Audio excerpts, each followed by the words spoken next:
பேதுருவுக்குள் பரிசுத்த ஆவியானவர். அதை குறித்து நம்ம இப்போ வேத வசனத்தில் நாம் சிந்திக்கலாம். பரிசுத்த ஆவி வந்த பின்பு பேதுருடைய செயல்பாடுகள் என்ன? பரிசுத்த ஆவி வருகிறதுக்கு முன்பாக பேதுருடைய செயல்பாடுகள் என்ன? பரிசுத்த ஆவி வர்றதுக்கு முன்னால பேதுருவை பற்றி மற்றவங்களுடைய அறிவு என்னன்னா, அப்போஸ்தலர் 4:13 பேதுரும் யோவானும் பேசுகிற தைரியத்தை அவர்கள் கண்டு அவர்கள் படிப்பறியாதவர்கள் என்றும் பேதமை உள்ளவர்கள் என்றும் அறிந்தபடியினால் ஆச்சரியப்பட்டு அவர்கள் இயேசுடனே கூட இருந்தவர்கள் என்றும் அறிந்து கொண்டார்கள். பேதுருடைய ஒரு தகுதி இல்லாத தன்மை அங்க எப்படி சொல்லியிருக்குன்னு பாருங்க. படிப்பறிவு இல்லாதவன், அடுத்து அவன் யாரு? பேதமை உள்ளவன், ஒரு வெகுளித்தனமான ஒரு ஆள். ஒரு பேதமைங்கிறது முட்டாள்னு எடுத்துக்கலாம். பேதைகள், பேதமை, ஒண்ணுமே தெரியாத ஒரு ஆள். இப்படித்தான் அவனுடைய தன்மை இருந்தது. அடுத்து அவனை நீங்க படிச்சு பார்த்தீங்கன்னா நமக்கு எல்லாருக்கும் தெரியும். சபித்தான், சத்தியம் பண்ணினான், மறுதலித்தான். இது அவனுடைய வெளியரங்கமான செயல். அதற்கு அடுத்து இந்த ஊழியம் வேண்டான்னு சொல்லிட்டு மீன் பிடிக்க போயிட்டான். அதுவும் நமக்கு தெரியும். வாசிங்க. சபித்தான், சத்தியம் பண்ண ஆரம்பித்தான், மறுதலித்தான். 26:74 அப்பொழுது அவன் அந்த மனுஷனை அறியேன் என்று சொல்லி சபிக்கவும் சத்தியம் பண்ணவும் தொடங்கினான். சபித்தான், அடுத்து என்னது? சத்தியம் பண்ணவும் தொடங்கினான். அடுத்து மறுதலித்தான். 3 தரம் 72. அவனோ அந்த மனுஷனை நான் அறியேன் என்று ஆணையிட்டு மறுபடியும் மறுதலித்தான், சபித்தான், சத்தியம் பண்ணினான். யோவான் எழுதின சுவிசேஷம் கடைசியில் பார்க்கும் பொழுது அவன் ஊழியத்தை விட்டு விட்டதாக வேதம் தெளிவாக சுட்டி காட்டுகிறது. அவன் மீன் பிடிக்க போய்விட்டான். 21:2 சீமோன் பேதுருவும் திதிமு என்னப்பட்ட தோமாவும் கலிலேய நாட்டிலுள்ள கானா ஊரனாகிய நாத்தான்வேலும் செபதேயுவின் குமாரரும் அவருடைய சீஷரில் வேறு 2 பேரும் கூடியிருக்கும் போது சீமோன் பேதுரு மற்றவர்களை நோக்கி மீன் பிடிக்க போகிறேன் என்றான். அதற்கு அவர்கள் நாங்களும் உடனே கூட வருகிறோம் என்றார்கள். மீன் பழைய லெவலுக்கு போயிட்டான். ஒன்று படிப்பறிவு இல்லாதவன், 2வது பேதமை உள்ளவன், 3வது சபித்தவன், 4வது சத்தியம் பண்ணினவன், 5வது மறுதலித்தவன், 6வது மீன் பிடிக்க போனவன், அதாவது பின்மாற்றத்துக்குள்ள பழைய தொழிலுக்கு போனவன். இதான் அவனுடைய பழைய தன்மை. 7வது நேசிக்கும் தன்மையை இழந்து போன ஒரு மனிதன். அதனால தான் இயேசு அவனை பார்த்து என்ன கேட்டாரு? இவர்கள் எல்லாரிலும் நீ என்ன அதிகமாய் நேசிக்கிறாய்? ஏன் அந்த கொஸ்டின் கேட்கிறாரு? 15 யோவான் 21:15 அவர்கள் போஜனம் பண்ணின பின்பு இயேசு சீமோன் பேதுரை நோக்கி, யோனாவின் குமாரனாகிய சீமோனே, இவர்களிலும் அதிகமாய் நீ என்னிடத்தில் அன்பாய் இருக்கிறாயா என்றார். அதுக்கு கேள்வி என்ன? கேள்விக்கு காரணம் என்ன? அன்பு இல்ல. அன்பு இருந்தா என்ன செய்வான்? ரோமர் 8ஆம் அதிகாரம் கடைசியின்படி கிறிஸ்துவின் அன்பு என்ன செய்யும்? கிறிஸ்துவின் அன்பை விட்டு என்னை பிரிப்பவன் யார்? அன்புல நிலைத்திருந்தா நமக்குள்ள பிரிவு வராது. இயேசுவை விட்டு ஓடி போக முடியாது. அப்ப 7 தன்மை இல்லை, நேசிக்கும் தன்மை இல்லை. இது பரிசுத்த ஆவியில் நிரப்பப்படுவதற்கு முன்பாக அவனுடைய காலங்களில நடந்த காரியங்கள். இப்ப பரிசுத்த ஆவி பெற்ற பின்பு உள்ளதை நான் உங்களுக்கு சொல்றேன். பரிசுத்த ஆவி பெற்ற பின்பு அவனுக்குள்ள நடந்த முக்கியமான காரியம் என்ன? பரிசுத்த ஆவி பெற்ற பின்பு அப்போஸ்தலர் 2ஆம் அதிகாரத்துல அவனுக்கு பரிசுத்த ஆவியின் அபிஷேகம் கிடைக்குது. அபிஷேகம் கிடைச்ச உடனே அவன் தேவனுடைய வார்த்தையை பேசினான். அதான் முக்கியம். 14ஆம் வசனம். அப்பொழுது பேதுரு 11 கூட நின்று அவர்களை நோக்கி உரத்த சத்தமாய், யூதர்களே, எருசலேம். சவுண்ட கூட்டி தேவனுடைய வார்த்தையை பேசினான். பரிசுத்த ஆவி ஒரு மனுஷனுக்குள்ள வரும் பொழுது வெறும் அந்நிய பாஷை மாத்திரம் அல்ல, அவன் வெளியரங்கமாக தேவனுடைய வார்த்தையை, தேவனுடைய சுவிசேஷத்தை, தேவனுடைய உபதேசத்தை பேசுவான். நமக்கு உபதேசம் பேச வேண்டிய இடத்துல உபதேசம் பேசணும். சுவிசேஷம் பேச வேண்டிய இடத்துல எது பேசணும்? சுவிசேஷம் பேசணும். ரட்சிக்கப்படாத ஜனங்கள் மத்தியில போய் நம்ம ஆளுங்க சீயோனையும் எருசலேமையும் பேசுவாங்க, அது அங்க எடுபடாது. பூர்ணத்தை பத்தி பேசுவாங்க. யாரு? அவன் ரட்சிக்கவே படல, அவன்கிட்ட போய் நம்ம எது பேசக்கூடாது?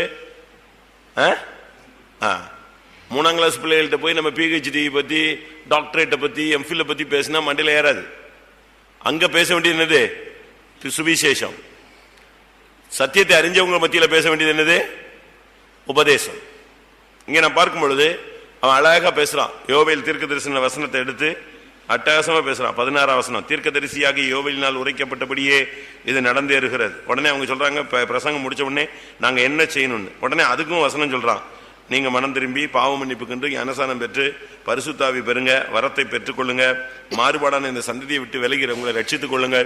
அருமையா அவங்களுக்கு சுவிசேஷமும் உபதேசமும் அருமையா போதிக்கிறான். அபிஷேகம் பெற்ற நாம் இந்த நாட்களில சமயம் வாய்த்தாலும் வாய்க்காவிட்டாலும் திருவசனத்தை என்ன செய்யணும்? பிரசங்கம் பண்ணணும். பேசுறீங்களா தேவனுடைய வார்த்தைய? உங்களால் அதை பேச முடியுதா? அதுதான் தேவனுடைய திட்டம். அபிஷேகம் பெற்றவங்களை குறித்து முதலாவது தேவனுடைய திட்டம் அதுதான். அப்போஸ்தலர் நடபடிகள் 5ஆம் அதிகாரம் 19-20. கர்த்தருடைய தூதன் ராத்திரியிலே சிறைச்சாலையின் கதவுகளை திறந்து அவர்களை வெளியே கொண்டு வந்து, நீங்கள் போய் தேவாலயத்திலே நின்று இந்த ஜீவ வார்த்தைகள் எல்லாவற்றையும் ஜனங்களுக்கு சொல்லுங்கள் என்றார். பாவம் என்னும் சிறைச்சாலையிலிருந்து உன்னை வெளியே கொண்டு வந்து உன்னை அபிஷேகித்ததுக்கு காரணம், நீங்கள் வெளியே போய் ஜீவ வார்த்தைகளை பேசும்படியாக. இந்த வாரத்தில் பரிசுத்த ஆவி பெற்றவங்க எத்தனை பேருக்கு நீங்க சுவிசேஷம் சொல்லியிருப்பீங்க? எத்தனை பேருக்கு உபதேசம் சொல்லியிருப்பீங்க?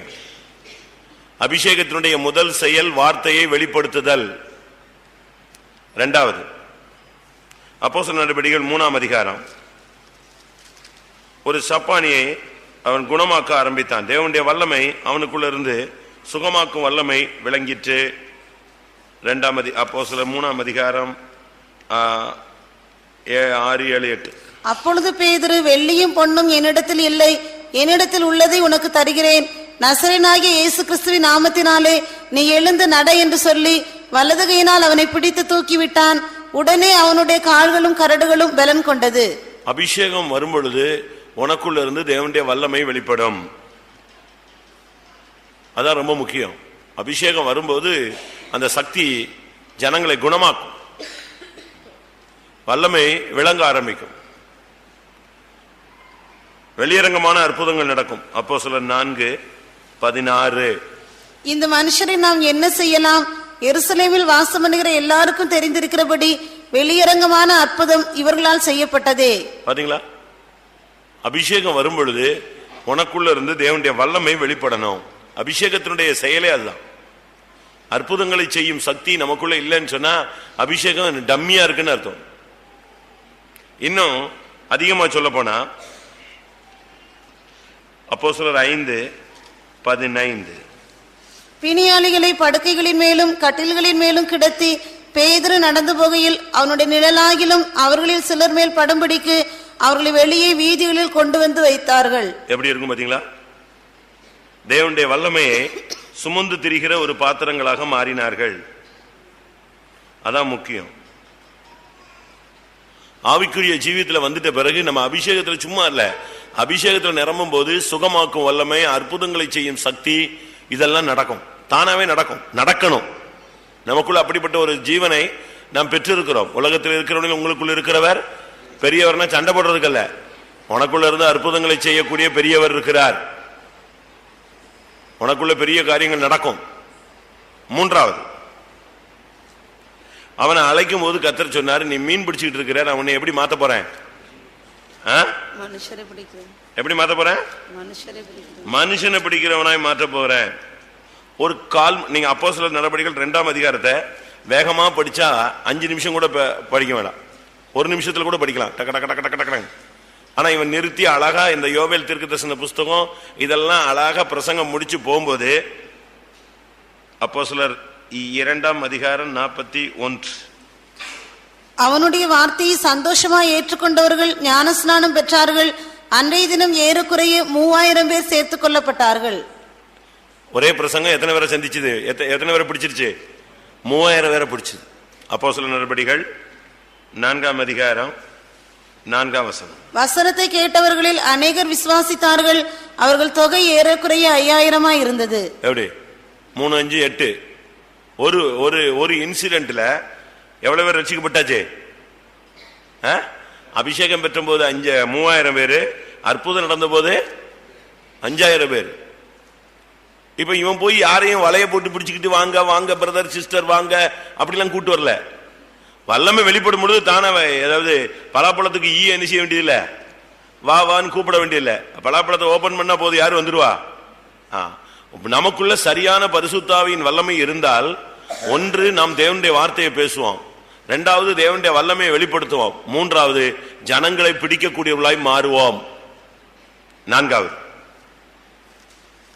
ஆரம்பத்துல ஒரு பெண் வந்து கேட்கிறா, நீ அவனோடு கூட இருந்தாய், அந்த மனிதனோடு கூட இருந்தாய் அப்படின்னு கேட்ட உடனே என்ன சொன்னா?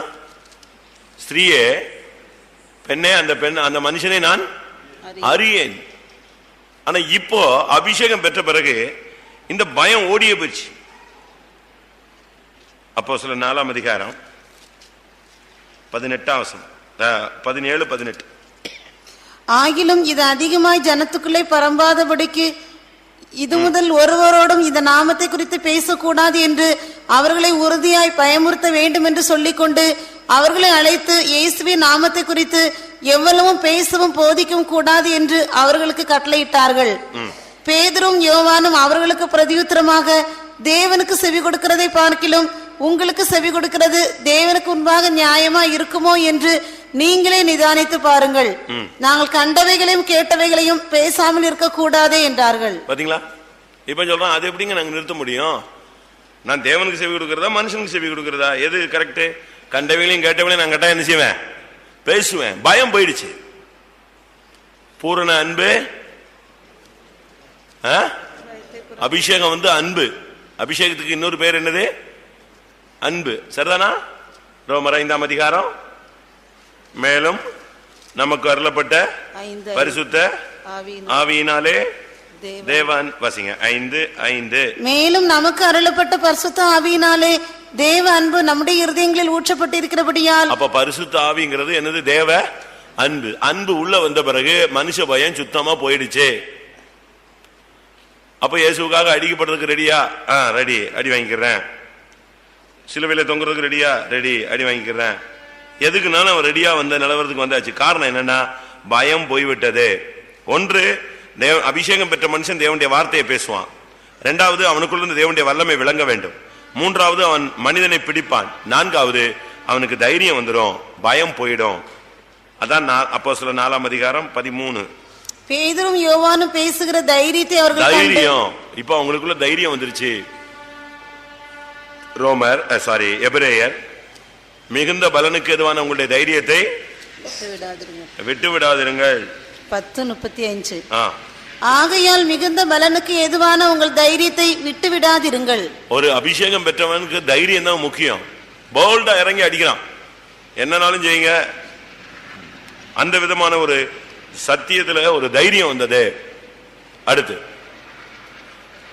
அவனுக்குள்ள இருந்த வல்லமை அவனை ஜப வீரனாய் உருவாக்கிடுச்சு. அபிஷேகம் வந்து அவனை ஜப வீரனாய் மாற்றி. 1 அப்போஸ்தலர் நடபடிகள் 3ஆம் அதிகாரம் 1ஆம் வசனம்.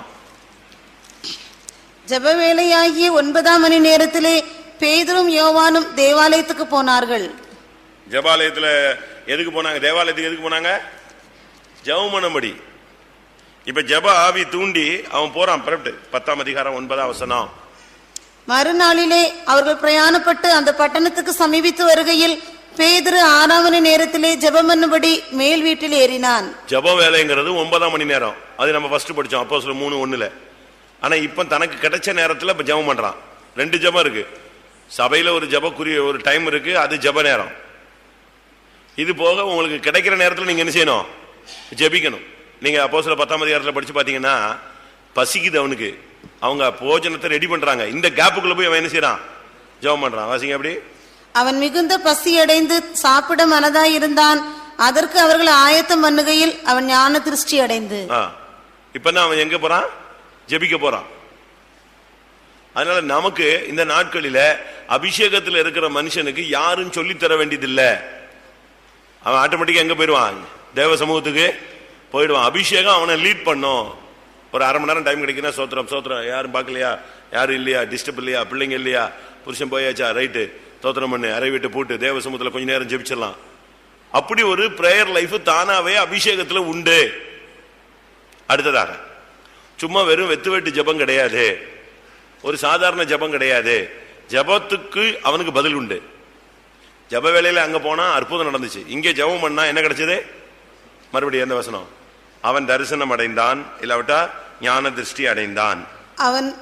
அதற்கு அவர்கள் ஆயத்தம் பண்ணுகையில் அவன் ஞான திருஷ்டி அடைந்து வானம் திறந்திருக்கிறதாகவும் 4 முனைகளும் கட்டப்பட்ட பெரிய துப்பட்டியை போல.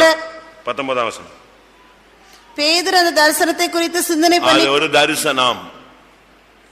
அபிஷேகத்துல இருக்கிற மனுஷனுக்கு வெறும் ஜபம் மட்டுமல்ல, ஜபத்திலேயே கர்த்தர் வெளிப்பாடுகளை கொடுக்கிறார், ஒரு தரிசனம் கொடுக்கிறார், ஒரு ஞான திருஷ்டி கொடுக்கிறார், ஒரு வெளிப்பாடு கொடுக்கிறார், ஒரு வாக்குத்தத்தம் கொடுக்கிறார், ஒரு அக்னியை கொடுக்கிறார், ஒரு வார்த்தையை கொடுக்கிறார்.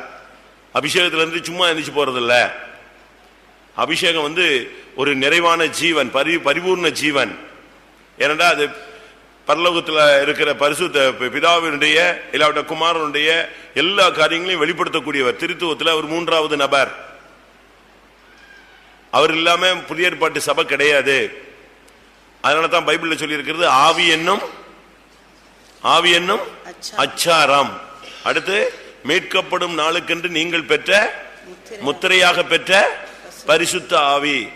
ஒரு மனுஷன் மீட்கப்படணும்னா பரிசுத்த ஆவி இல்லாம மீட்கப்பட முடியாது. அது ஒரு சீல், பரலோகத்தின் சீல். அந்த சீல் இல்லாம சும்மா கடந்துகிட்டு நம்ம கிறிஸ்தவன் சொல்லிட்டு ஏமாந்து போயிடக்கூடாது, போலி முத்திரைகளை வாங்கி தரிச்சிடக்கூடாது. அபிஷேகம் இல்லைன்னா பேதுரு ஜெபிச்சான்னா அபிஷேகம் தானா இறங்கும். ஞானசானம் எடுத்தா மட்டும் போதாது. அப்போஸ்தலர் நடவடிக்கைகளை நீங்க பாத்தீங்கன்னா 8ஆம் அதிகாரத்துல 15, 16, 17 இவர்கள் வந்த பொழுது அவர்களில் ஒருவனும் பரிசுத்த ஆவியை பெறாமல் கர்த்தராகிய இயேசுவின் நாமத்தினாலே ஞானஸ்நானத்தை மாத்திரம் பெற்றிருந்தவர்களாக கண்டு அவர்கள் பரிசுத்த ஆவியை பெற்றுக் கொள்ளும்படி அவர்களுக்காக ஜெபம் பண்ணி அவர்கள் மேல் கைகளை வைத்தார்கள். அப்பொழுது அவர்கள் பரிசுத்த ஆவியை பெற்றார்கள். ஞானஸ்நானம் மட்டும் பெற்றா மட்டும் போதாது, அபிஷேகம் இல்லாம வண்டி ஓடாது. வெறும் காரை வாங்கி வீட்டுல வச்சுக்கிட்டு டீசல் ஊத்தாம இருந்தா கேஸ் மாதிரி ஆயிரும். அதுதான் எரிபொருள், ஜீவனே அதுதான்.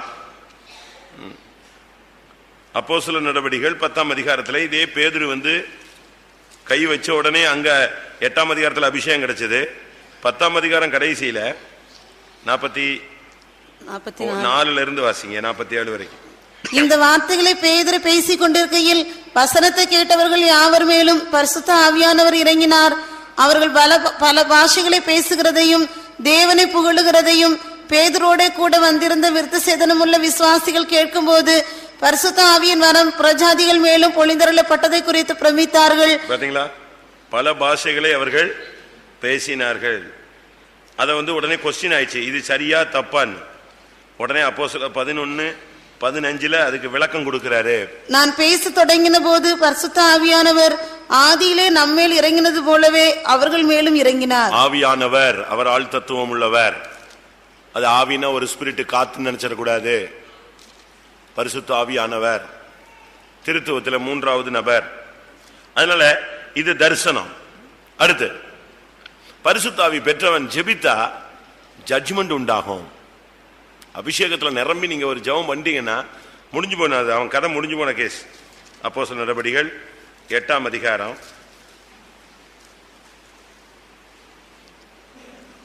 20 வாசிங்க. பேதுரு அவனை நோக்கி, தேவனுடைய வரத்தை பணத்தினாலே சம்பாதித்துக் கொள்ளலாம் என்று நீ நினைத்தபடியால் உன் பணம் உன்னோட கூட நாசமாய் போக கடவது. உன் இருதயம் தேவனுக்கு முன்பாக செம்மையாய் இராதபடியால் இந்த விஷயத்திலே உனக்கு பங்கும் இல்லை பாகமும் இல்லை. ஆகையால் நீ உன் துர்க்குணத்தை விட்டு மனம் திரும்பி தேவனை நோக்கி வேண்டிக்கொள். ஒருவேளை உன் இருதயத்தின் எண்ணம் உனக்கு மன்னிக்கப்படலாம். நீ கசப்பான பிச்சிலும் பாவ கட்டிலும் அகப்பட்டிருக்கிறதாக காண்கிறேன் என்றான். எப்படி ஒருத்தனுடைய லைஃப் உடனே வெளியாகுது. அவனுடைய லைஃப் அப்படி சொல்றான், நீ இப்படி தான் இருக்க, அபிஷேகத்துல நிறைஞ்சி சொல்றான். அவன் மிரண்டு போயிட்டான். அடுத்த வசனம், எனக்கு ஒண்ணு சம்பவிக்க கூடாது, ஜெபிச்சுக்கோங்கிறான். அதற்கு சீமோன், நீங்கள் சொன்ன காரியங்களில் ஒன்றும் எனக்கு நேரிடாதபடிக்கு எனக்காக கர்த்தரை வேண்டிக் கொள்ளுங்கள் என்றான். பணத்தினால அவன் வரம் வாங்கலான்னு பார்த்தான். பணம் பாதாளத்துக்கு போகும், எல்லாவற்றுக்கும் உதவும், ஆனா பரலோகத்துக்கு என்ன செய்யாது? வராது. பணம் ஊழியத்துக்கு தேவை, உலகத்துக்கு தேவை. ஆனா அதை வச்சு நம்ம சபையை மெயின்டைன் பண்ணணும்னு நினைச்சக்கூடாது, பெரிய ஆளாகணும்னு நினைக்க கூடாது. பணத்தை வச்சுட்டு தான் ஒரு சிலர் முன்னாளுக்கு வர்றாங்க. ஆனா இங்கே சொன்னா, நீ கசப்பான பிச்சில் அகப்பட்டிருக்கிறதா நான் உன்னை குறித்து காண்கிறேன். அதனுடைய சரியான அர்த்தம், ஒன்னு அவனுக்கு நியாய தீர்ப்பு, ரெண்டாவது ஆத்மாவனுடைய நிலவரத்தை அறியக்கூடிய சக்தி பரிசுத்தாவிலே வந்தது. ஒருத்தனுடைய கேரக்டர் என்ன, அவன் ஸ்டேட்டஸ் என்ன, அவன் மைண்ட் என்னங்கிறத ஆவியானவர் அவனுக்கு அப்படியே வெளிப்படுத்தினார். சரி, பரிசுத்தாவில நிறைஞ்சிட்டு இருக்கோமே இத்தனை வருஷமா, நமக்குள்ள இந்த 7 காரியங்கள் வந்துருச்சா? தேவனுடைய வார்த்தையை பேசுறோமா? கர்த்தருடைய வல்லமை வெளிப்படுத்துறோமா? எத்தனை ஆத்மாக்களை பிடிச்சிருப்போம்? எவ்வளவு அபிஷேகத்தில் நமக்கு தைரியம் கிடைச்சிருக்கும்? எவ்வளவு ஜபஜீவியம் வந்திருக்கும்? எவ்வளவு தரிசனங்கள் வெளிப்பாடு கிடைச்சிருக்கும்? எத்தனை சத்துருத்துவத்துகளை நாம் நியாயம் தீர்த்திருப்போம் அபிஷேகத்தில் நிறைஞ்சு நீங்க ஜெபிச்சிட்டீங்கன்னா போதும், அந்த சத்துரு தொலைஞ்சான், பிசாசு செய்வனெல்லாம் ஓடி அழிஞ்சு போயிடும். எல்லாரும் கண்களை மூடுவோம். கொஞ்ச நேரம் டைம், இந்த நேரத்தை நீங்க பயன்படுத்தி மறுதலித்து சபித்து சத்தியம் பண்ணி மீன்பிடிக்க போய் நேசிக்கும் தன்மை அற்றவனாக ஒரு அறிவும் இல்லாம பேதமையான மனிதனை இந்த அபிஷேகம் எவ்வளவு வல்லமையுள்ளவனாய் மாற்றிட்டு, கர்த்தாவே அதே அபிஷேகம் எனக்குள் இருக்கிறது, என்னை இந்த பேதுருவினுடைய வாழ்வை மாற்றி தந்த அதே சக்தி எனக்குள்ளும் ஆளுகை செய்ய முடியாத ஒரு விஷயம் ஒப்பு கொடுக்கிறேன். எல்லாரும் கண்களை மூடுவோம். கொஞ்ச நேரம் தான், முடிஞ்ச முழங்கால் போடுங்க. உங்களுக்குள்ள அபிஷேகம் இருக்கு, ஆனா அதில் செயல்திறனை நீங்கள் உபயோகப்படுத்துகிறீர்களா இல்ல முடக்கிட்டீங்களான்னு தெரியல. உங்களுடைய பிரச்சனை, உங்களுடைய வியாதி, உங்களுடைய போராட்டம், உங்களுடைய கண்ணீர், உங்களுடைய நெருக்கங்கள், உங்களுக்குள்ள இருக்கிறதான சுயம், இப்படிப்பட்ட போராட்டங்கள் பிரச்சனைகளிலேயே நீங்க சிக்கி தேவனுடைய வல்லமையை செயலற்று போக வைத்து விட்டீர்கள். அதெல்லாம் ஒதுக்கி வைங்க, கர்த்தர் அதெல்லாம் பார்த்துக் கொள்வார்.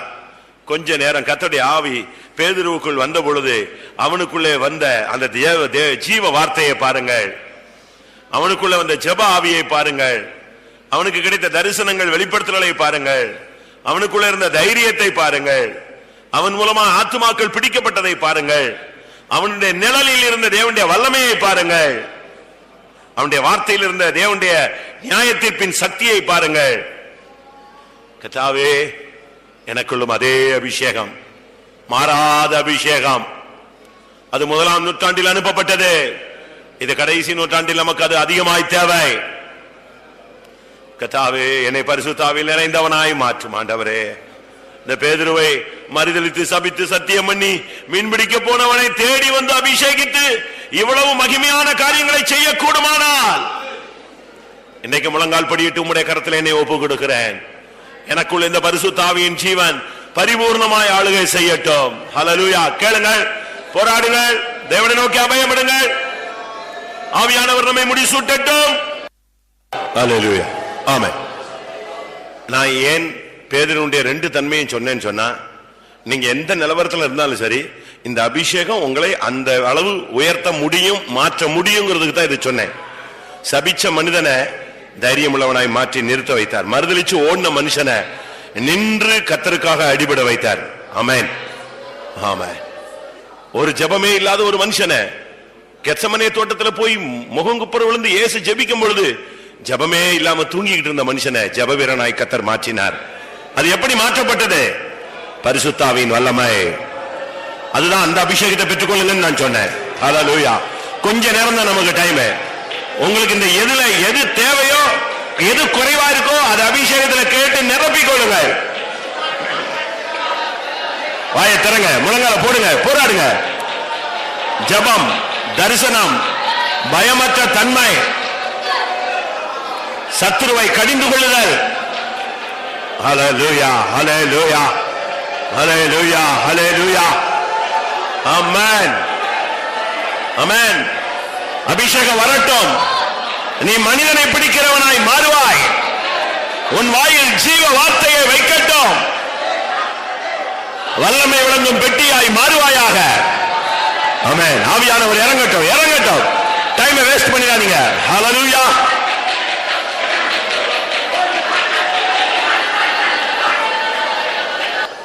ஒரே ஜெபம். கர்த்தாவே, பரிசுத்தாவின் நிறைவில் உள்ள ஜெபம் எனக்கு தேவை. பரிசுத்தாவின் நிறைவில் உள்ள தரிசனம் எனக்கு தேவை. பரிசுத்தாவின் நிறைவில் உள்ள தைரியம் எனக்கு தேவை. பரிசுத்தாவின் நிறைவில் உள்ள ஆத்துமாக்களை பிடிக்கும் தன்மை எனக்கு தேவை. பரிசுத்தாவின் நிறைவில் உள்ள வார்த்தைகள் பேசக்கூடிய வல்லமை எனக்கு தேவை. பரிசுத்தாவின் நிறைவில் உள்ள சக்தி, அற்புதங்களை வெளிப்படுத்தும் சக்தி எனக்கு தேவை.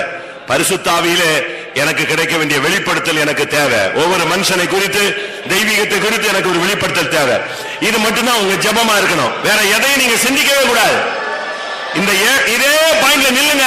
கர்த்தர் உங்களுக்கு ஒரு நிறைவை தருவார். ஹல்லேலூயா. ஆமென். உன் வாயை விரிவாய் தர. கர்த்தரவை நன்மையினால் நிரப்பட்டும். வேற எந்த பிரேயர் வேண்டாம். ஹல்லேலூயா. என்னுடைய ஆவியினால் எல்லாம் ஆகும்.